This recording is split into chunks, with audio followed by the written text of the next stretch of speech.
이 동영상은 제주도 서귀포시에 있는 들빛교회의 2023년 4월 16일 일요예배 설교 동영상입니다. 설교 제목은 다시 솟구치라입니다. 오늘 설교는 사전에 제작한 명상 동영상 설교로 준비했습니다. 이 동영상과 함께 소중한 시간 되길 기원합니다. 오늘의 말씀을 함께 읽도록 하겠습니다. 요한복음 20장 14절에서 18절까지의 말씀입니다. 함께 읽죠. 이 말을 하고 뒤로 돌이켜 예수께서 서 계신 것을 보았으나 예수이신 줄은 알지 못하더라. 예수께서 이르시되 여자여 어찌하여 울며 누구를 찾느냐 하시니 마리아는 그가 동산지기인 줄 알고 이르되 주여 당신이 옮겼거든 어디에 두었는지 내게 이르소서 그리하면 내가 가져가리이다. 예수께서 마리아야 하시거늘 마리아가 돌이켜 히브리 말로 라보니 하니 이는 선생님이라는 말이라. 예수께서 이르시되 나를 붙들지 말라. 내가 아직 아버지께로 올라가지 아니하였노라. 너는 내 형제들에게 가서 이르되 내가 내 아버지 곧 너의 아버지 내 하나님 곧 너의 하나님께로 올라간다 하라 하시니 막달라 마리아가 가서 제자들에게 내가 주를 보았다 하고 또 주께서 자기에게 이렇게 말씀하셨다 이르니라. 말씀을 받습니다. 아멘.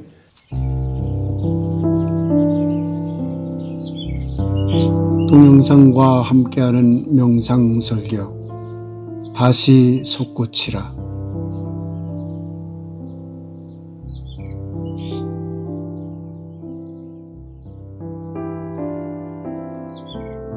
봄이 되면 왠지 생명이 출렁이는 듯합니다. 딱딱하게 굳었던 땅을 뚫고 새 생명들이 솟구치는 기운이 우리 안에서도 생기기 때문일 테지요. 부활은 봄과 같습니다. 봄이 되면 싹이 트고 그 싹이 자라 꽃이 피고 열매를 맺습니다. 그리고 그 열매는 다시 새 씨앗이 되어 겨울을 보내고 봄을 맞이합니다.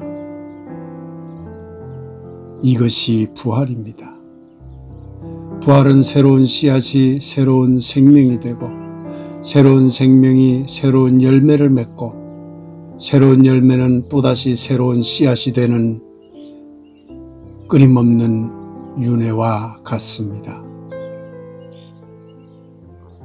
부활은 단순한 단 한 번의 재생이 아닙니다. 그래서 부활에는 낡음이 없습니다. 부활에는 그때마다 항상 새로워지려는 간절함이 담겨 있으니까요.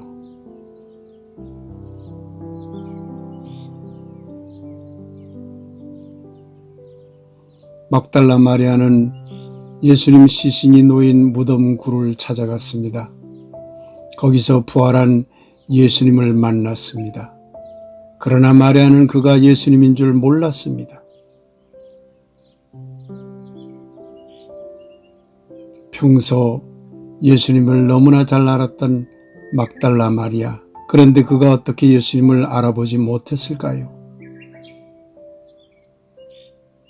이 이야기는 옛 관습의 눈을 가진 마리아가 새로운 모습으로 부활한 예수님을 알아보지 못했음을 은유적으로 말해주고 있습니다.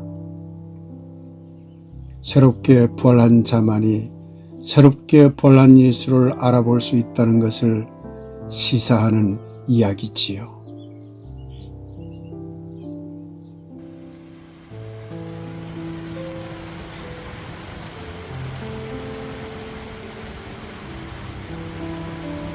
인간은 다른 여러 생명들과 달리 자기 존재에 관해 물음을 던집니다.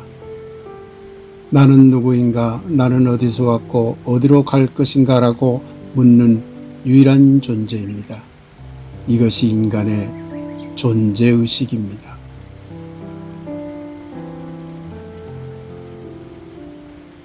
그런데 인간은 시간과 공간 속에 갇혀 있는 매우 부자유한 존재임을 곧바로 깨닫게 됩니다. 나라는 존재의식이 강해질수록 나를 둘러싼 모든 것이 나를 끝없이 얽어매는 한계라는 것을 알게 되는 것이지요.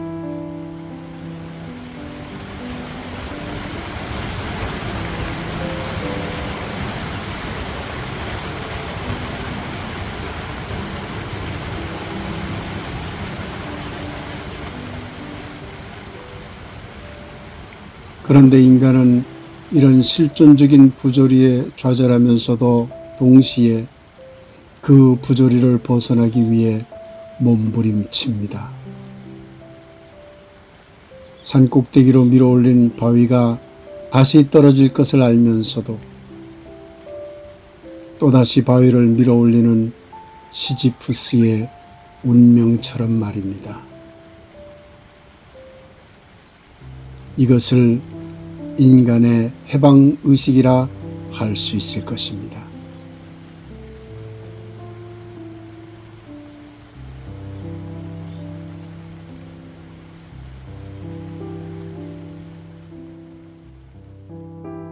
인간 부조리를 꿰뚫어 본 까뮤는 그 실존적 부조리에 맞서는 방법으로 인간 스스로 그 부조리와 끝없이 싸워나가는 길을 선택하라고 합니다.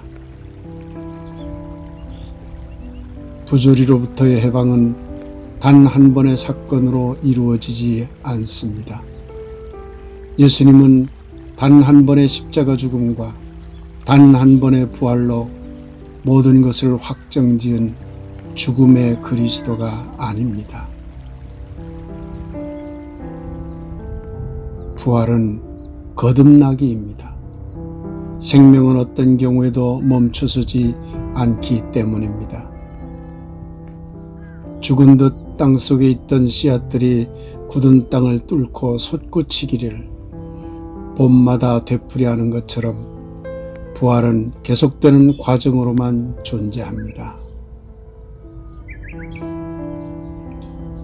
영원히 완전한 열매를 맺을 수 없다고 해도 시지프스처럼 끊임없이 새로운 밀어올리기 또 새로운 밀어올리기를 이어나가는 것, 이것이 바로 부활의식입니다.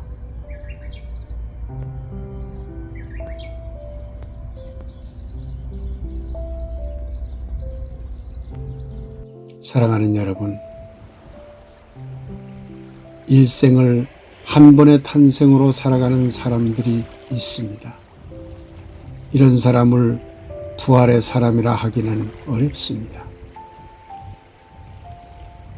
새로 탄생하는 사람이 있습니다. 그런데 그 중에는 새로운 탄생으로 변화된 신념을 영원히 간직해야 할 단 하나의 것으로 생각하는 사람들이 있습니다. 이런 사람도 부활의 사람이 아닙니다.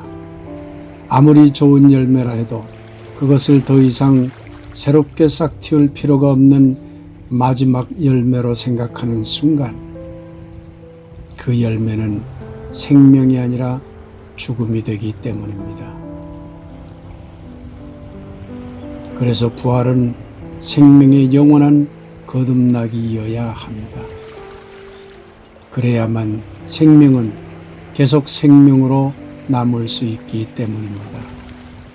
부활이 영원한 죽음 이야기가 아니라 영원한 생명 이야기라면 그래야 합니다.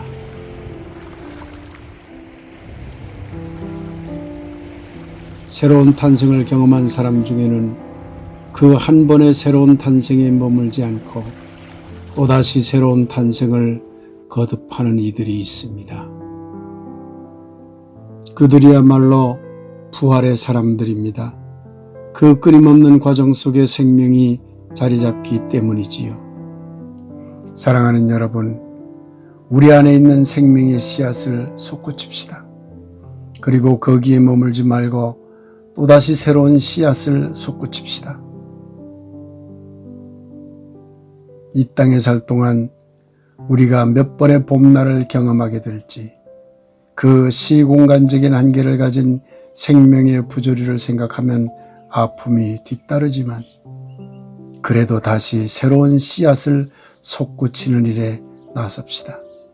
그것이 바로 부활의 생명을 살아가는 방법이기 때문입니다.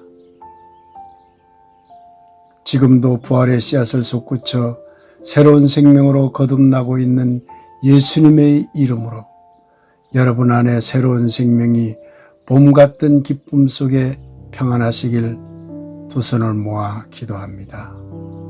아멘. 다시 싱그런 4월이 돌아오면 4월은 땅속 씨앗을 솟구쳐 꽃을 피웠습니다. 부활도 그러합니다. 4월이 지나면 꽃들은 열매를 키우겠지요. 4월이 멀어지면 그 열매는 겨울 땅으로 떨어지겠지요. 그러나 다시 싱그런 4월이 돌아오면 그 열매는 새로운 씨앗이 되어 또다시 새로운 생명을 솟구치겠지요. 부활도 그러합니다.